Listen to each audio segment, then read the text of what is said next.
Bence hiçbir dil baskı altında olunmamalı. Her dil, her insan kendi dilinde özgürce konuşabilmeli. Nasıl ki biz şu an eğitim olarak İngilizceyi öğreniyoruz, Almancayı öğreniyoruz. Her dili bir lisan, bir insan olarak görüyorsak bence kendi dilimizi de o şekilde öğrenmemiz gerekiyor, bilmemiz gerekiyor.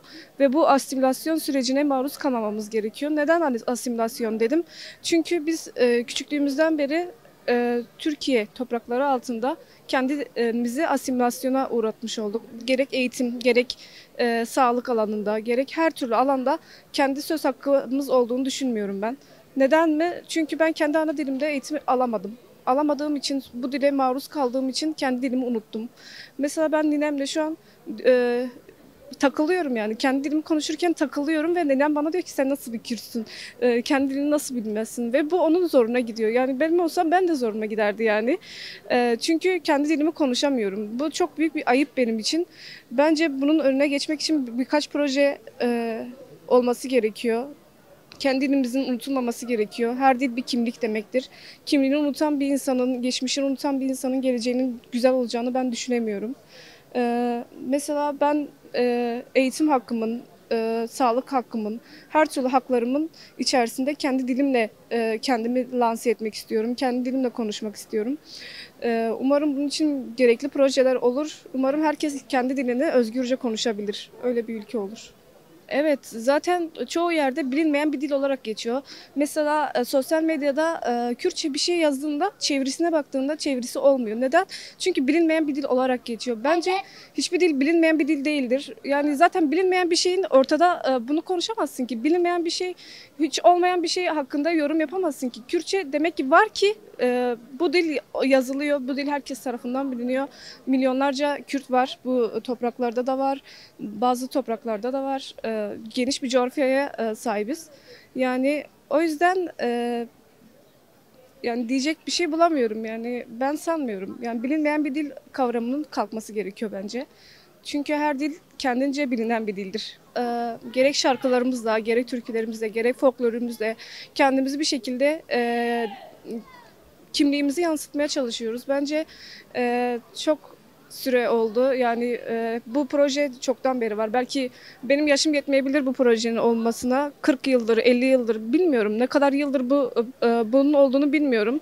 Ben de geçmişimden tarihe bakarak öğreniyorum. Mesela e, birçok olay oldu yani. Yok edilme projeleri oldu. Mesela darbe girişimleri oldu. Ee, Ama hiçbir şekilde Kürtler büyük bir toplumuz ve sürekli nüfusumuz da genişliyor. Yani çok geniş bir nüfusa sahibiz ve dört bir yanda olduğumuz için bence ne kadar asimilasyona uğramış olsak bile her bir yanımız hep kendi kimliğimizi yansıtır diye düşünüyorum. Yani bu projeler saçma geliyor bana. Çünkü ne kadar bu tür asimilasyon projeleri olsa bile insan bir Kürtçe müzik dinleyince ne kadar anlamlı diyebiliyor, ben bir Kürt olarak diyebiliyorum. Ne kadar Türkçeden bana daha çok anlamlı geliyor. Demek ki var, daha içimde bir şeyler daha sönmemiş. Daha var bir şeyler. Bence yıldıramazlar yani. Ben yıldıracaklarını düşünmüyorum. Ellerinden geleni de yapsınlar. Bakalım ne olacak. Ya bu bir halka yapılan baskıdır. İnsanların dillerinin konuşulmaması bir nevi devlet politikasıdır. Bunun önüne geçmek için halkın bir arada bazı şeyler için belli bir zeminde mücadele etmesi gerekiyor. Bunun en büyük öncüleri de gençlerdir. Bizi gençler olarak bunun konuşulması için, Kürtçe konuşulması için evde, sokakta, dışarıda böyle bir şeyin olduğunu, böyle bir dilin olduğunu insanlarca ispat etmemiz gerekiyor. Çünkü insanlar ispat istiyor. Böyle bir dilin olduğuna dair bir ispat istiyor. Bu yüzden insanlar bir araya gelip gerçekten belli bir zeminde mücadele etmesi gerektiğine inanan bir genç olarak bunu söylüyorum. Mücadele etmeliyiz. Dedim bu bir devlet geleneğidir. Belli bir halkı yok saymak, onları yok saymak ve bu şeyde bir politika izlemek. Bu yıllarca bir devlet politikası haline geldi. Bunu ortadan kaldırmak dedim ya, belli bir zeminde halkın mücadele etmesi, varlığını ben buradayım, elini masaya koymalı ve burada olduğunu ispatlamalı. Böyle bir dilin olduğunu, böyle bir kendi tarihlerinin olduğunu, burada yıllarda binlerce yıl yaşadığını ispat etmek zorunda. Oturduğu yerden kimse hiçbir şey ispat edemezsiniz. Elinizi masaya koyup ben buradayım demeniz gerekiyor bazen. Öncelikle direnmek gerekiyor. Bir şey kendi dilini yasaklandıkları zaman kendi dilini konuşarak ispat etmek zorundasın. Ama bir şey gel gör ki gençlerimiz ya da kendi öz eleştiri de yaparak söylüyorum bunu. Konuş ya da yeterli düzeyde bilmediğimiz için bu belli bir noktada eksiklik çekiyoruz. Ama bunun için belli eğitimler ya da dediğiniz gibi geçen günlerde bizi Kürtçe öğretmenleri içeriye aldılar. Bu aslında bir baskıdır. Bu belli bir kesimi, belli bir zümreyi baskı altına almak için yapılmış bir hamledir. Buna karşı dedim ya kesinlikle belli bir mücadele yürütülmesi gerekiyor. Bölge halkı olarak, Kürt halkı olarak belli bir zeminde ortak paydalarda buluşarak kesinlikle mücadele yürütülmesi gerekiyor. Kürtçe bağıracağız, Kürtçe konuşacağız. Biz Kürdüz çünkü. Dilimiz bu.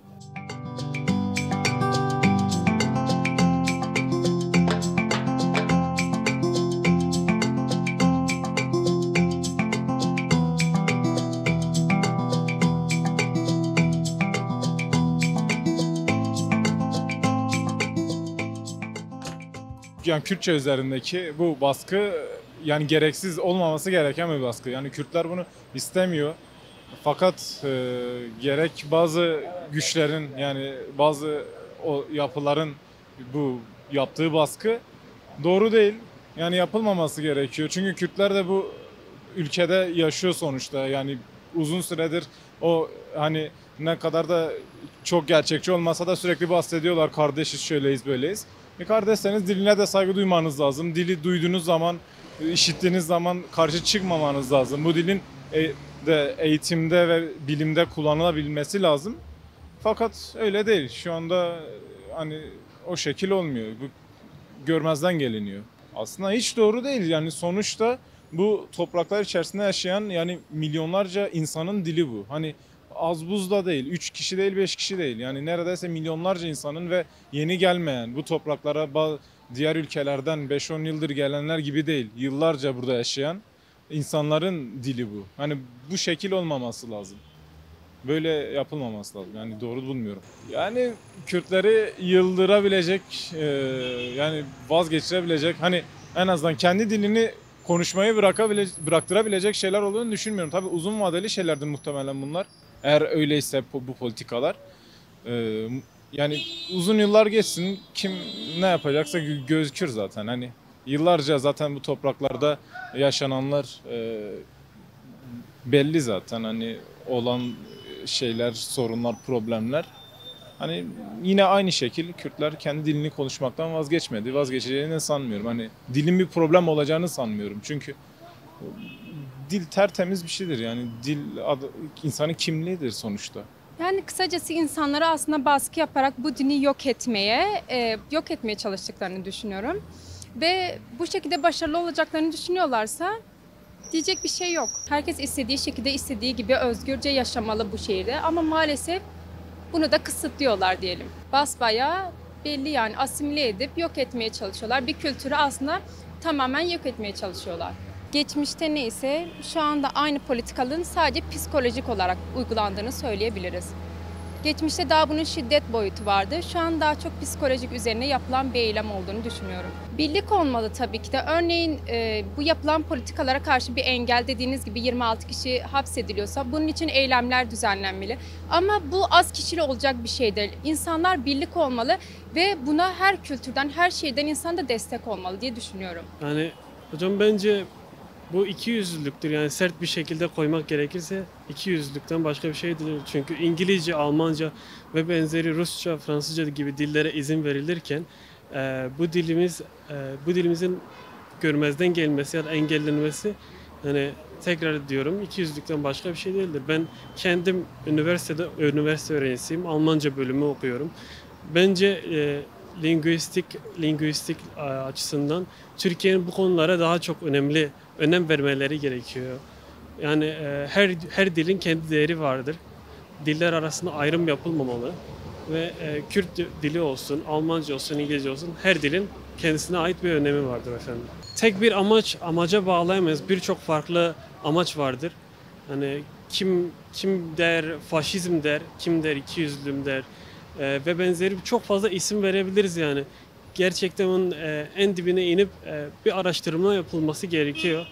Yani Bunun hakkında belki araştırma tezler yazılabilir. Hani bu dilin seçmeli ders olarak verilme imkanı olması hani söz konusu olmayan bir şey değil, yani verilebilir bence. Çünkü gerçekten çok konuşulan bir dil. Ve doğal olarak insanın bu dil hakkında bilgilendirilmesi, kültürlenmesi bence gayet önemli bir konu. Türkiye'de gerçekten çok fazla yasaklama ve gizleme var. Ve bunu kesinlikle takdir etmiyorum. Yani biz göremiyoruz bu yasaklamalar nedir, bu gizlemeler nedir? İronik bir soru, çünkü göremediğiniz için bilmiyorsunuz böyle şeyleri. Bu yüzden kesinlikle bu yasaklamaları, gizlemeleri ortadan kaldırmalarını isterim tabii ki de. Bence birçok genç ister. Yani eğer şöyle bir şey koysak, mesela diyelim ki İngilizce dili sevilmiyor, İngilizce dilini gizlemek istiyorlar. Birçok insan buna tepki çıkarır. Ama ne yazık ki bu yasaklamalar yapılan taraflar genellikle pek umursamıyor, sessiz kalıyor. Çünkü gerçekten de büyük bir hasar verilmiyor. Büyük bir hasar şimdi verilmiyor diye zaman zaman bir etkisi olmayacak demek değil. Bu zaman zaman artan bir etki oluşuyor. Bu gizlemeler devam ettikçe zarar artıyor. Mesela kültürümüzü unutuyoruz. Dilimizi unutuyoruz. Özellikle genç çocuklarda çift dilli büyümüş çocuklar bu ikinci dillerini unutmaya başlıyor. Ve bu gerçekten kendim bile şahit olduğum bir şey. Beni üzen bir şey açıkçası. Bence İngilizceyi öğretiyorlarsa, Almanca öğretiyorlarsa o bölgede en çok hangi dil konuşuluyorsa onu da dahil etmeleri gerekiyorlar bence. Asimilasyon oluyor yani. Ama şöyle bir şey var efendim. Mesela Akdeniz tarafları falan, turizm bölgelerinde çok fazla Ruslar var. Aşırı fazla Ruslar var. Kendim çalışmaya gittim vakitte. Orada bizzat kendim şahit oldum. Rus çocukları okullarda Rusça konuşuyor. Kendileri gibi takılıyor. Kendi dillerini serbestçe konuşuyorlar. Hiç duydunuz mu bilmiyorum. Hiç kimse bundan şikayetçi olmuyor. Rusça konuşuyorlar. Kendi dillerini getirmişler. Tabelaların hepsi Rusça.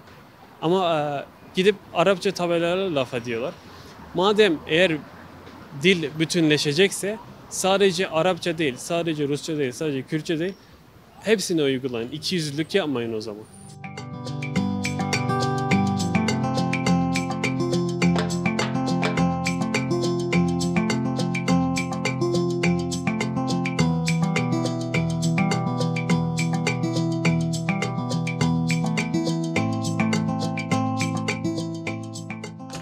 Yani biz de Diyarbakır halkı olarak, Kürtler olarak bu gibi şeyleri tasvip etmiyoruz. Olmaması gereken şeylerdir.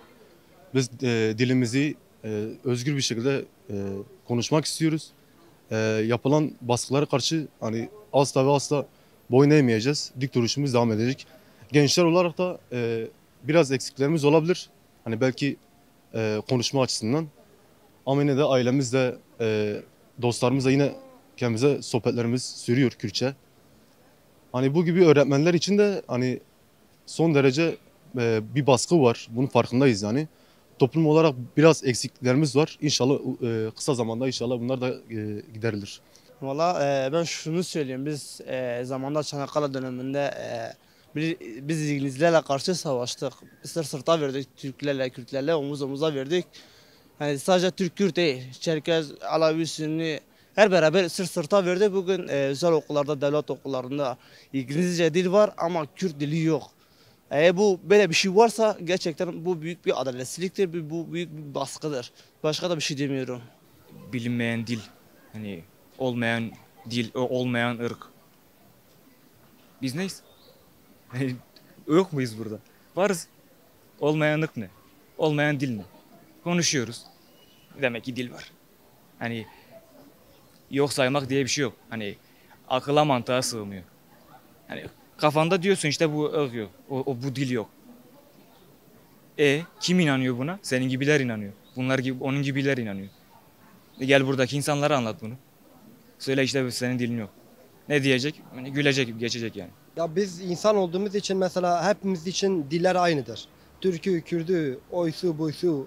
Hani hiçbir farkı yok. Hepimiz aynıyız yani. Yani dille insan birbirini veya insanın rengiyle insan birbirini şey yapmaması lazım, kıramaması lazım yani. Dildir yani. Benim dilim mesela Kürtçe. Sen bana Türkçe yani zorla konuşturamazsın ki. Yani ben konuşursam konuşurum. Kimse bana zorla mesela bir şey konuşturamaz. Ama dediğim gibi hepimiz insanız yani bütün diller hepsi aynıdır. Ya dili yasaklayamazsın. Irkı yani bir dili yasaklaman için yani o dilde olan bütün insanları katletmen lazım. Tabii öyle bir şey de kimse yapamaz yani. Yani dili yasaklayamaz hiç kimse. Hiç kimse yani. Yani mesela kibirli insanlar var. Örnek veriyorum mesela. Kibirli insanlar ne yapar? Benim ırkım, benim bilmem dilim konuşulsun. Yani benim dediklerim olsun. Olmaz öyle. Yani bir çatı altındaysak hepimizin dediği olacak. Onun bunun dediği değil yani mesela. Ben ne dersem sen de onu diyeceksin. Veya farklı bir şey söyleyeceksin. Ama yani bir kişinin bir şey demesiyle 80 milyonun susması olmaz yani. Bir kişinin dediğiyle 80 milyon yönetilmez yani.